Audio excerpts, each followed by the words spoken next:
Friends, હું કલા રમુલિયા સુરતથી કુકિંગ સ્ટુડિયો બાય કલામાં તમારું સ્વાગત કરું છું. આજે આપણે જોઈશું મસ્ત મજાનો એકદમ સરસ યમ્મી ઠંડો ઠંડો કુલ કેરીના ટુકડાનો રસ. તો તમે જોઈ શકો છો કે કેટલો સરસ રસ લાગી રહ્યો છે. જોઈને જ ખાવાનું મન થઈ જાય તેવો સરસ બને છે. ખૂબ જ સરસ અને સહેલી રેસીપી છે. તો તમે પણ ઘરે જરૂરથી ટ્રાય કરજો મારી આ રેસીપી. અને ચાલો જોઈ લઈએ રેસીપી. પણ એ પહેલા જો હજી સુધી તમે મારી ચેનલને સબસ્ક્રાઇબ ના કરી હોય તો સબસ્ક્રાઇબ કરી લેજો અને બેલ આઇકન પર બટન દબાવી દેજો, જેથી મારા નવા વિડીયોની નોટિફિકેશન તમને સૌથી પહેલા મળે. તો ચાલો જોઈ લઈએ રેસીપી. તો અહીંયા મેં 4 નંગ કેસર કેરી લઈ લીધી છે. તો તેને હવે આપણે છાલ કાઢી અને કાપી લેવાની છે.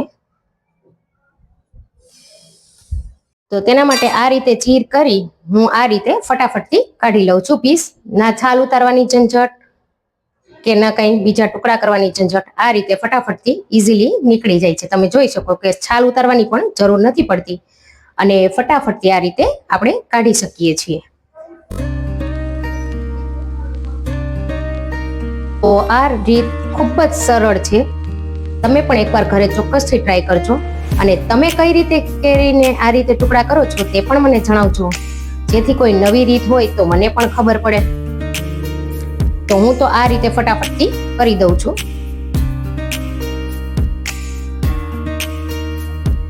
ખૂબ જ ઇઝીલી અને ફટાફટથી સાફ થઈ જાય છે. તમે જોઈ શકો આ રીતે. તો આ જ રીતે હું આ બધી જ કેરીના ટુકડા કરી લઉં છું.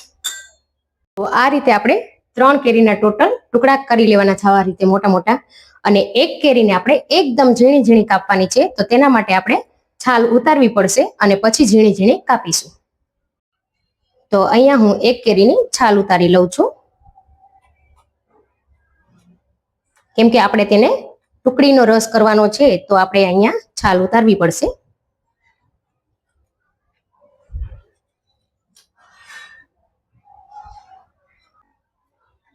આ રીતે વધારે વ્હાઈટ પાર્ટ હોય તો તે કાઢી લેવાનો છે. આપણે ખાલી ઓરેન્જ પાર્ટનો જ આમાંથી યુઝ કરશું. તો હવે મેં અહીંયા એક ચોપિંગ બોર્ડ લઈ લીધું છે અને ટુકડા કરવા માટે આપણે તેના પ્રોપર ટુકડા કરવા છે. તો આપણે આ રીતે કરીશું. એકદમ ઝીણું ઝીણું કાપવાના છે, જેથી કરી રસ સારો એવો દેખાય.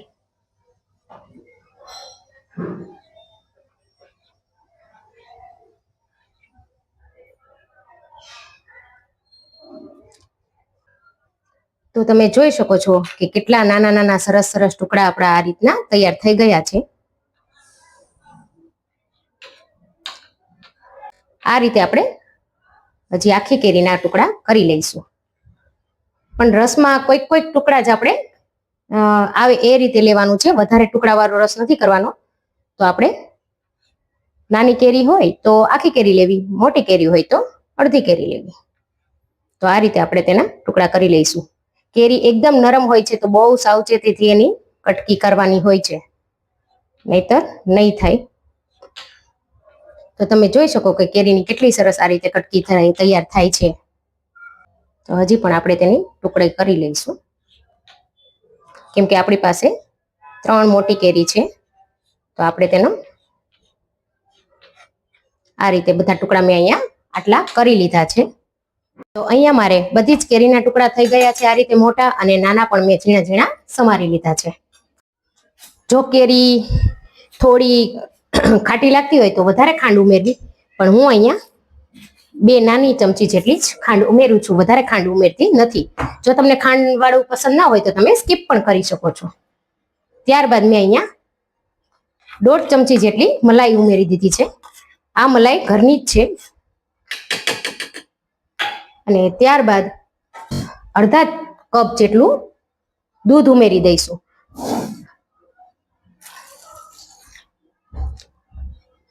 હવે આને આપણે પીસી લઈશું.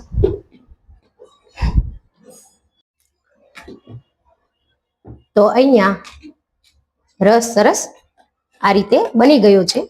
તમે જોઈ શકો છો કે પણ બજારમાં જે મળે છે એ થોડો આનાથી પતલો હોય છે. તો તેને આપણે બજાર જેવો જ બિલકુલ બનાવવો હોય તો આપણે એક થોડી નાનકડી એવી ટીપનો ઉપયોગ કરશું. એ છે 4 થી 5 ટુકડા આપણે બરફ નાખીશું, જેથી તે પાણી જેવો પણ નહીં લાગે અને સરસ તેની કન્સિસ્ટન્સી જળવાઈ રહેશે.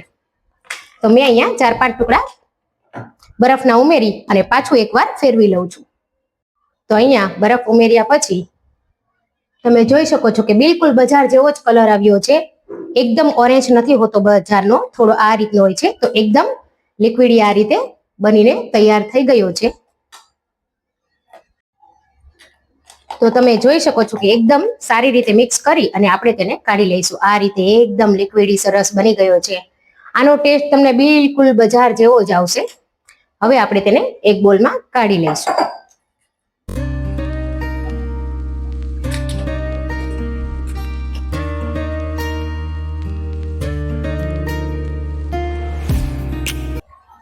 અને હવે આપણે તેમાં આ ટુકડા ઉમેરી દેવાના છે.